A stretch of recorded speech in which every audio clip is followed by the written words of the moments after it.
Hello, people of the interwebs. Welcome back to the channel. My name's DJ. I am a type 1 diabetic. I was diagnosed in December of 2011, and in 2023, I will be through hiking the Appalachian Trail. And I'm here today to talk about gear. Well, if you're in the hiking community, everybody wants to know what's your big three. Well, I have a big three. I have a backpack, I have a quilt, and I have a tent. I have a big three, and I'm going to leave it at that. I'm not going to focus on my whole gear list today. I want to focus on the gear that a type 1 diabetic, or really any diabetic, would take along on a long distance through hike. So let's jump right in and I'll show you what I plan to take next year on my through hike of the Appalachian Trail. So for me, I have two Hyperlite pods. I love these pods for organizing and storing gear in my backpack. They work really, really well for me. So I have two of these guys. The first one is their smaller one, and I have my med kit in here, this guy right here, and we'll be getting into that.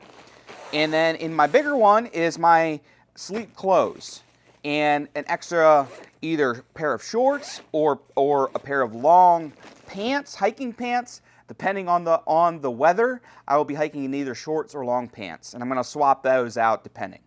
So in my gear bag, in the top, I'm going to have a large 1-gallon freezer Ziploc bag. And in here is where I'm going to be carrying my insulin pump and continuous glucose monitor supplies. So we will get that out and we'll look at that first. So I currently have an insulin pump and I have a continuous glucose monitor. I switch back and forth between two different continuous glucose monitors. I'm going to be calling them CGMs for short from here on out. So I have both the Freestyle Libre 3 and the Dexcom G6 CGM.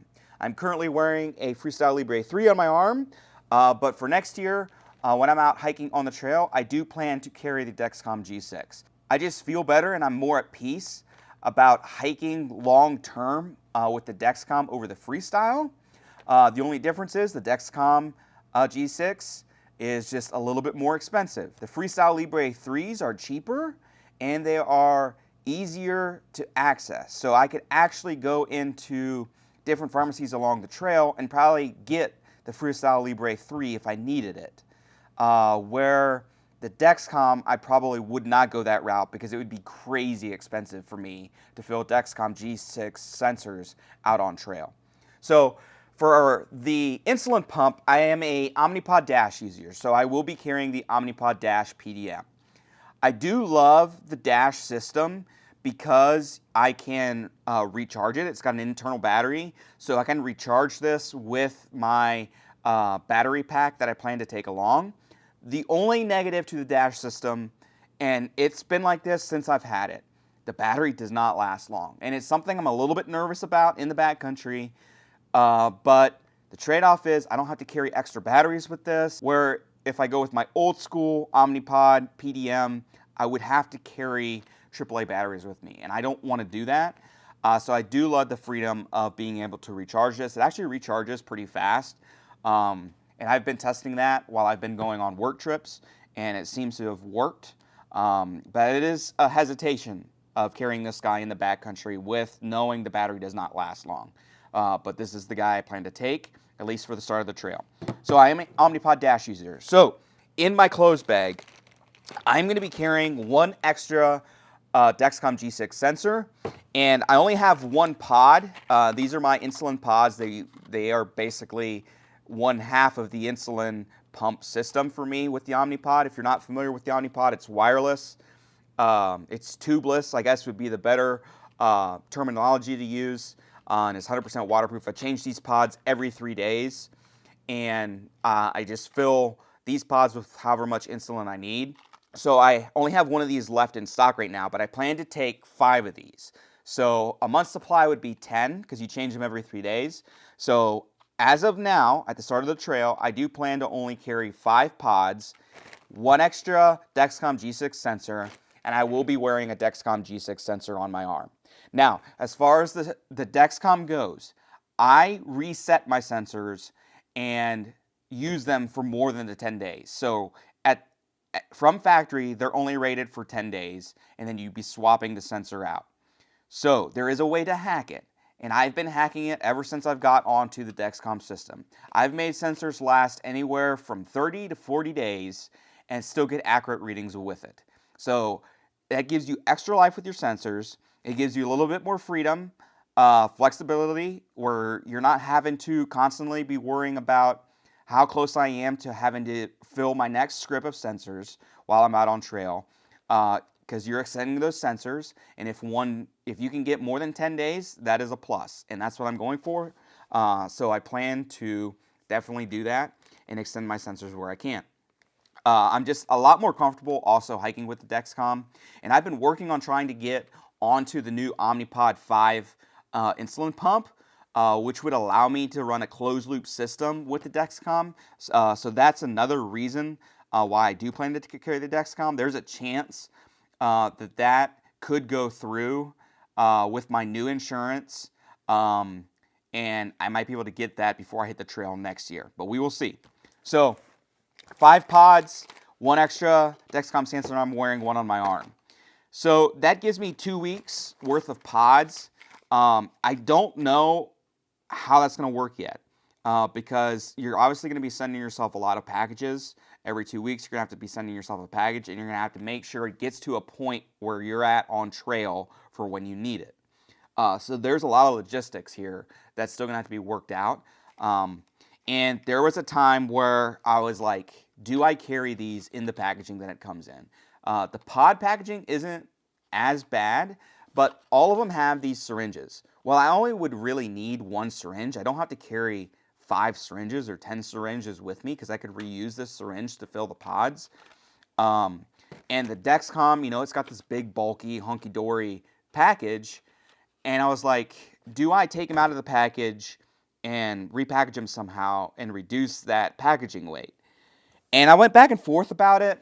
I really would like to take them out of the package, but what I'm worried about is they both have the adhesive backing to them, whether it's the pod or the sensor has this adhesive backing that can't get damaged.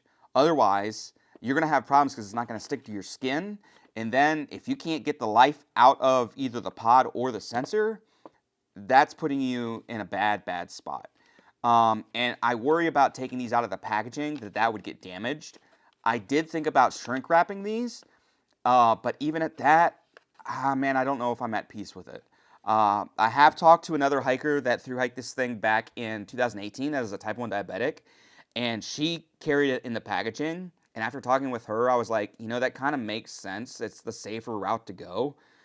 But it is one of those things where you're packing your fears, right? Do I actually need to? Like, is there a way around doing it like this? I don't know. If anyone has ideas out there, shoot them my way. I will definitely listen to those. But that's where I am as far as the insulin pump and the continuous glucose monitor supplies go. Those will live in the top of my clothes bag, whatever clothes I may be carrying, whether it's my sleep clothes plus an extra shirt, and that kind of stuff. And I love that because the clothes is cushioned, so it kind of protects it a little bit. And this sits, I put my sleeping bag, or I put my quilt in my backpack first, and this is the first guy that sits on top of that, and I stack stuff on top, so it's kind of protected, so I like that. Then, all right, so in my first aid kit, obviously I have first aid, but I also have the rest of my diabetes-related gear in here. So first thing is I have glucagon kits. So for treating extreme lows on the trail, I plan to carry 3 of these glucagon kits. 1 will live in my first aid kit. I will have 1 in a Ziploc bag that looks like this. This will go in the side pouch of my backpack beside my water.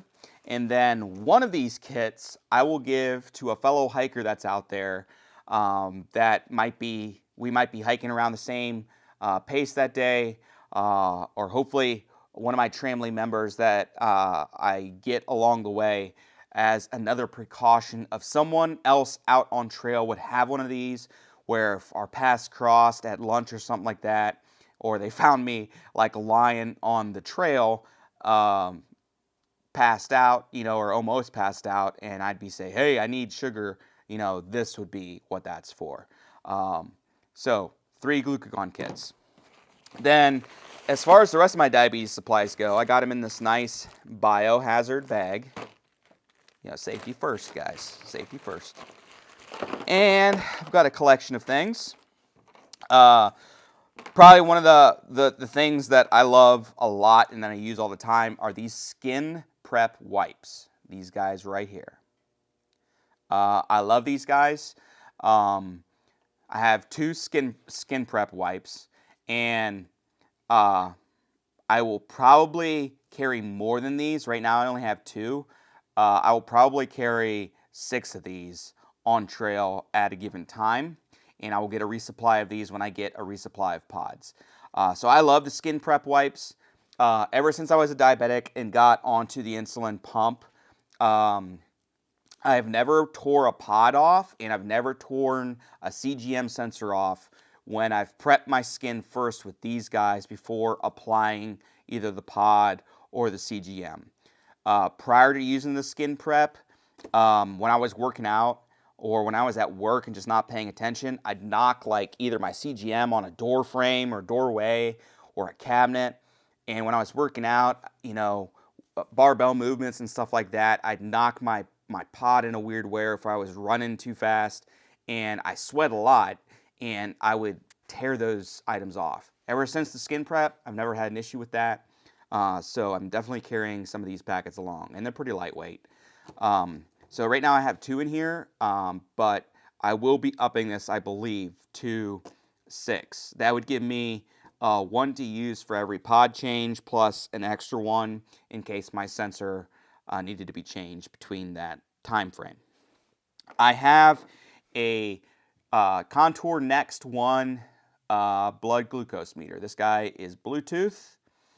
It's one of the lightest weight blood glucose meters that I've found, so this is the one that's going along. So I have the Contour One Next meter, and then I have 15 individual test strips and these kind of like individual packets that'll be going with me with that. Then I have 2 insulin pen needles.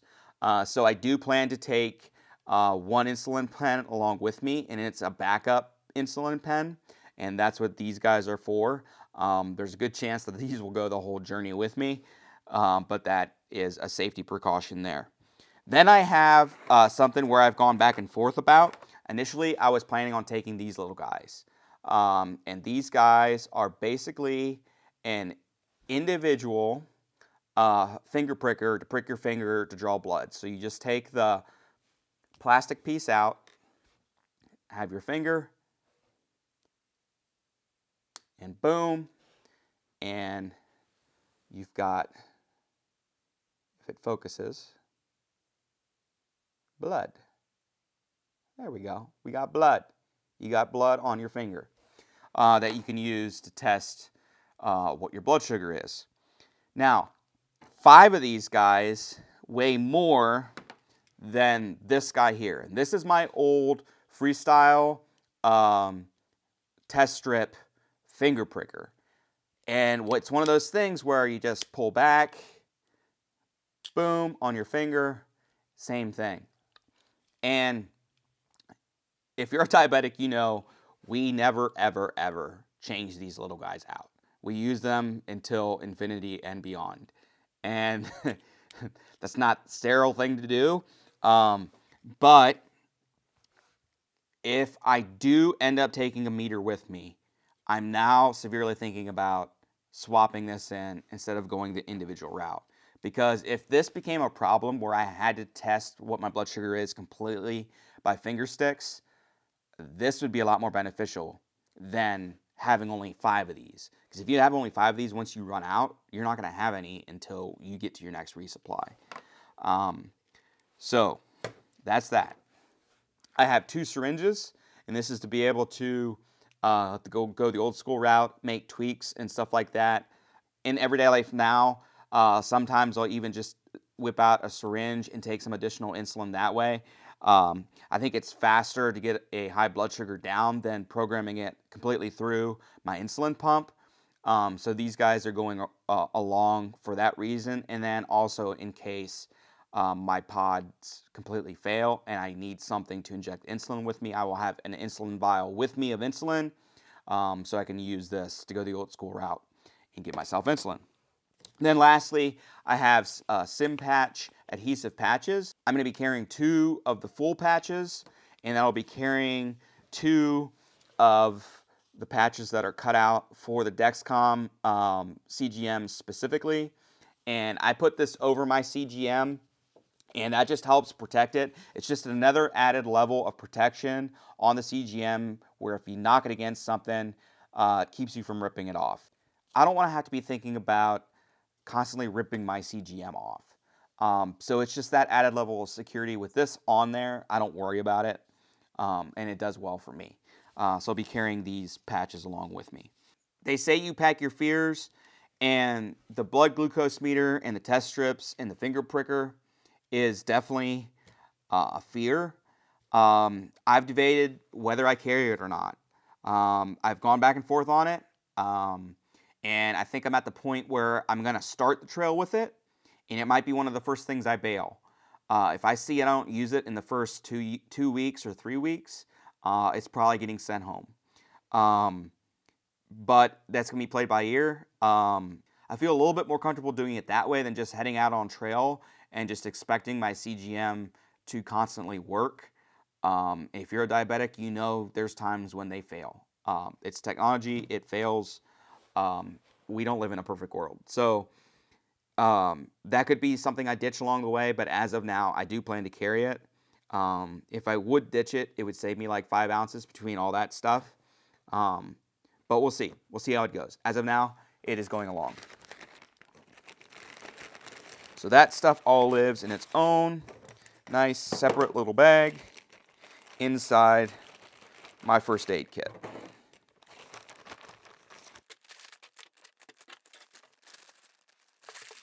So lastly, and probably the most important thing, is insulin. So I can stay alive in the backcountry, how am I carrying insulin? Well, I have these Frio insulin cooling wallets, and I just absolutely love these things. I take these things everywhere. I travel a lot for work right now, and so these go in my backpack and my luggage. I'll throw a vial of insulin in there that I'm currently using, plus an unopened vial of insulin, and they've worked really, really well for me. They worked for every trip that I've taken to the backcountry currently, and yeah, I just love them. So they come with kind of like an adhesive outer sleeve, and then inside is like the cooling wallet. And this is gel, and it's activated by any type of cool water. So any water source. So if you're out hiking, any stream, any really water source is going to be cool enough to activate this thing. So a stream, a puddle, a river, a creek, anything that you can find is going to be cool enough to activate this thing. And you just let it in there for like 5 to 10 minutes, and it reactivates the crystals, and it creates this as a cooling unit to hold your insulin at the temperature that's needed to not let it go bad. So in here I have an insulin pen, one insulin pen, and I will have 2 vials of insulin. I do plan to take 2 vials of insulin when I hike next year. That should last me at least a month. 2 vials last me a month, if not a little over a month now, in current everyday life.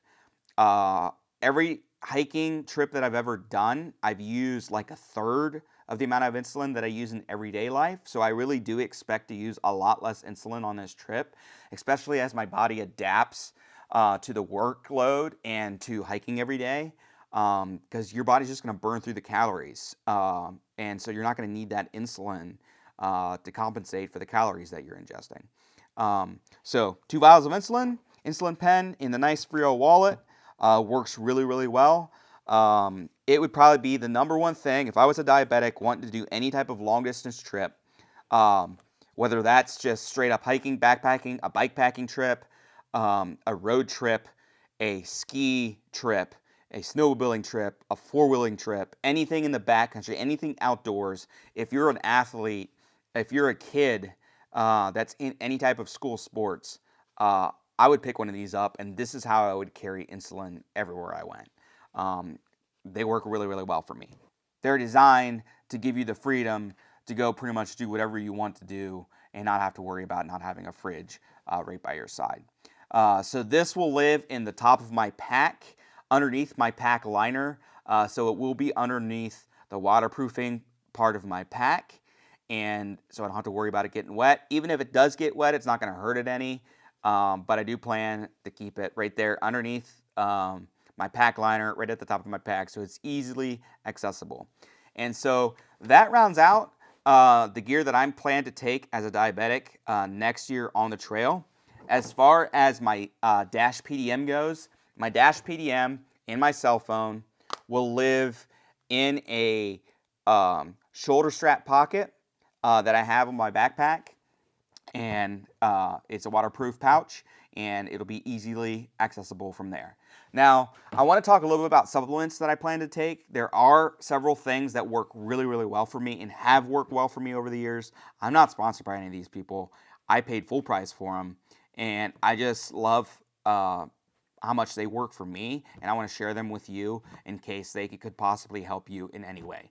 And the first one of those is a product called Zendurance Extreme Endurance. And I've been taking this stuff for years. Ever since I started doing CrossFit back in 2010, I've been using the Extreme Endurance. And where I can tell a big difference is on endurance type work. So long endurance workouts, whether that's running, rowing, biking on an assault bike, hiking, any type of thing like that. Something where you're going longer than 45 minutes. The recovery, I can tell a big difference in recovery. I can tell a big difference in how I sleep and recover the night after a tough workout when I'm taking this, and I can definitely tell when I'm not taking it. So this is one supplement that is definitely going with me. It's basically magnesium to boost your magnesium and your zinc and your calcium. So that is going with me. The next is another product from Zendurance, and it is their Joint 4 supplement. And I pair their Joint 4 supplement with the Nova 3 Labs muscle and joint repair supplement. I really love the Nova 3 Labs supplement. It is expensive. It definitely is expensive. But this stuff works really, really well. When I'm squatting heavy and when I want to protect my knees and my feet from excessive wear and tear, I take these supplements. And for the trail, it's something that I picked up and I plan to take along as a supplement. Because your feet are probably your most important thing. Without healthy feet, you're not going to make it to Katahdin. I've torn my meniscus in both of my knees in years past, so I've had knee issues. So it's one of those things. I know the loading that your knees take and the damage that they kind of incur over the course of walking 2,000 plus miles. So I decided a joint supplement is something I wanted to take into my everyday supplementation. Then, as far as electrolyte supplements go, for me, I love the Element supplements. For me, I love Element because they don't have the added sugar into it.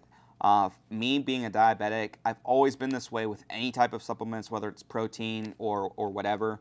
I want to be in charge of the carbs and the sugar that I put into it.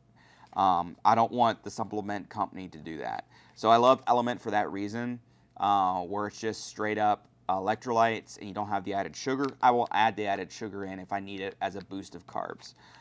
So I definitely plan to take the Element electrolyte packets with me.